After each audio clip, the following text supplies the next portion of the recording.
क्या आप भीड़ से बचकर अकेले रहना पसंद करते हैं? तो ये वीडियो स्पेशली इंट्रोवर्ट्स के लिए ही है।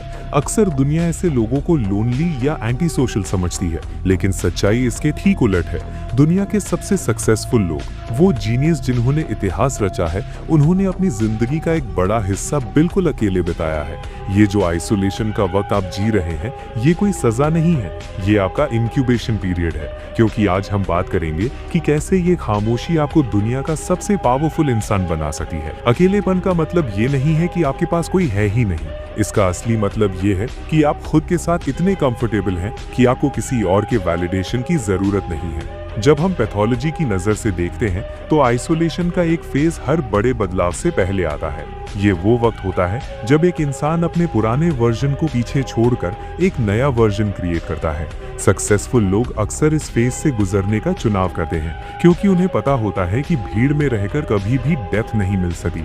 ये उनका पर्सनल चॉइस होता है ताकि वो अपने पर्सनल ग्रोथ पर फोकस कर सके। यही वो फाउंडेशन है जहां सेल्फ डिस्कवरी का काम शुरू होता है। क्यों लोग अकेले रहने का फैसला करते हैं? लोग अकेले रहने का फैसला तब करते हैं जब उन्हें समझ आ जाता है कि बाहर का नॉइज उनके अंदर की आवाज को दबा रहा है। इसका सबसे बड़ा कॉज होता है डीप वर्क की चाह। जब आप कुछ बड़ा क्रिएट करना चाहते हैं तो आपको डिस्ट्रैक्शन से दूर हटना ही पड़ता है। सोसाइटी अक्सर इसे नेगेटिव लाइट में देखती है, लेकिन सच तो ये है कि बड़े विजन वाले लोग हमेशा सॉलिट्यूड यानी अकेलेपन को प्रायोरिटाइज करते हैं। इसका एक कारण ये भी है कि वो माइंडलेस कंजम्पशन से थक चुके होते हैं और अब कुछ मीनिंगफुल क्रिएट करना चाहते हैं। जब एक इंसान अपने मकसद के प्रति सीरियस हो जाता है तो उसके लिए दोस्तों के साथ पार्टी करने से ज्यादा जरूरी अपने स्किल्स पर काम करना हो जाता है। आइसोलेशन हमारे माइंड पर कैसे काम करता है?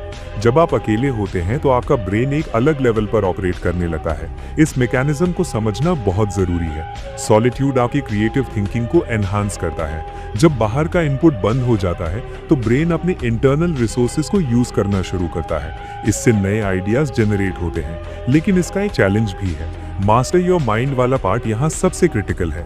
जब कोई डिस्ट्रैक्शन नहीं होता तो आपका माइंड आपका सबसे बड़ा दुश्मन बन सकता है। वो पुरानी यादें, नेगेटिव थॉट्स और इनसिक्योरिटीज को ऊपर लाने लगता है।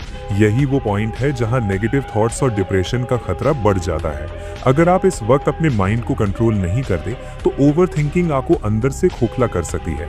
इसलिए इस फेज में पॉजिटिव कंटेंट कंज्यूम करना और अपने ब्रेन को सही रास्ता दिखाना बहुत जरूरी है। अकेलेपन के निशान। इस आइसोलेशन के फेज में आपको कुछ स्पेसिफिक सिम्टम्स महसूस होंगे। सबसे पहला सिम्टम होता है फ्लक्चुएटिंग एनर्जी लेवल्स। कभी आपको लगेगा कि आप पूरी दुनिया जीत सके हैं और अगले ही पल आप बिना किसी वजह के थका हुआ महसूस करेंगे। स्लीप डिस्टर्बेंसेस भी बहुत कॉमन है। कभी नींद नहीं आएगी क्योंकि दिमाग में आइडियाज चल रहे होंगे, तो कभी आप सिर्फ सोने के लिए भागेंगे ताकि रियलिटी से बच सकें। इनएक्टिविटी के कारण असली लोनलीनेस महसूस होती है। जब आप कुछ नहीं कर रहे होते तो वो सन्नाटा चुभने लगता है। इसका क्लिनिकल फीचर ये है कि आपका मूड स्विंग्स पर कंट्रोल कम होने लगता है, लेकिन पॉजिटिव साइड पर आपका फोकस और कंसंट्रेशन का लेवल भी बढ़ने लगता है। आप चीजों को ज्यादा डीपली ऑब्जर्व करने लगते हैं। इस फेज का सबसे बेहतरीन उपयोग है स्किल्स पर फोकस करना। जब आप अकेले होते हैं तो आपके पास सबसे बड़ा एसेट होता है वक्त। ये सही समय है कोडिंग, कंटेंट क्रिएशन या वीडियो एडिटिंग जैसे नए और हाई पेइंग स्किल्स सीखने का। वर्किंग हार्ड अलोन एक बहुत बड़ा स्किल है जो हर किसी के पास नहीं होता।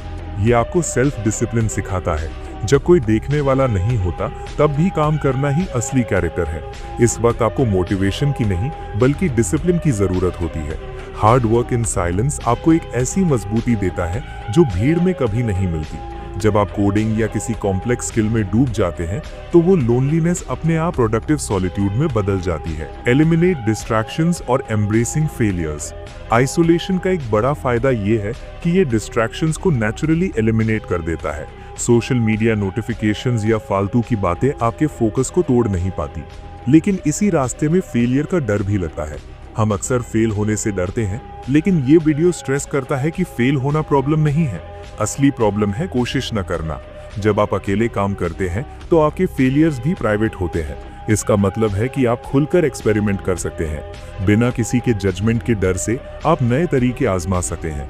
फेलियर सिर्फ एक फीडबैक है कि आपको अपना रास्ता थोड़ा बदलने की जरूरत है, रुकने की नहीं। अगर आइसोलेशन को सही से मैनेज ना किया जाए तो कुछ कॉम्प्लिकेशंस हो सकती हैं। सबसे बड़ी कॉम्प्लिकेशन है सोशल एंजाइटी का बढ़ जाना। ज्यादा समय तक अकेले रहने से आप लोगों से बात करने में हिचकिचाने लगते हैं। इसके साथ ही क्रॉनिक लोनलीनेस मेंटल हेल्थ के लिए खतरनाक हो सकती है। इसका सलूशन है बैलेंस सॉलिट्यूड विद कनेक्शंस। दुनिया से रिश्ता तोड़ना नहीं है, नेचर के साथ वक्त बिताना, एनिमल्स से प्यार करना और अपने फैमिली या कुछ खास फ्रेंड्स के साथ टच में रहना बहुत जरूरी है।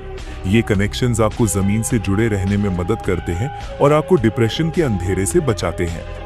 आखिर में आपको ये डायग्नोस करना होगा कि आपका अकेलेपन का फेज आपको बना रहा है या मिटा रहा है। अगर आप बिजी हैं, नए स्किल्स सीख रहे हैं और अपने गोल्स की तरफ बढ़ रहे हैं, तो आप एक पावरफुल ट्रांसफॉर्मेशन से गुजर रहे हैं। लेकिन अगर आप सिर्फ ओवरथिंकिंग और इनएक्टिविटी में फंसे हैं, तो आपको एक्शन लेने की जरूरत है। इस पूरे सफर का निष्कर्ष यही है कि अकेलेपन से डरो मत, इसे एम्ब्रेस करो। Keep yourself busy. जब आप अपने ऊपर काम करते हैं, तो वो लोनलीनेस सेल्फ इंप्रूवमेंट की एक सीढ़ी बन जाती है। हमेशा याद रखिए, work hard alone in silence and let your success make noise. आपकी खामोशी में की गई मेहनत एक दिन वो शोर मचाएगी जो पूरी दुनिया सुनेगी। बस लगे रहो और अपने माइंड के मास्टर बनो।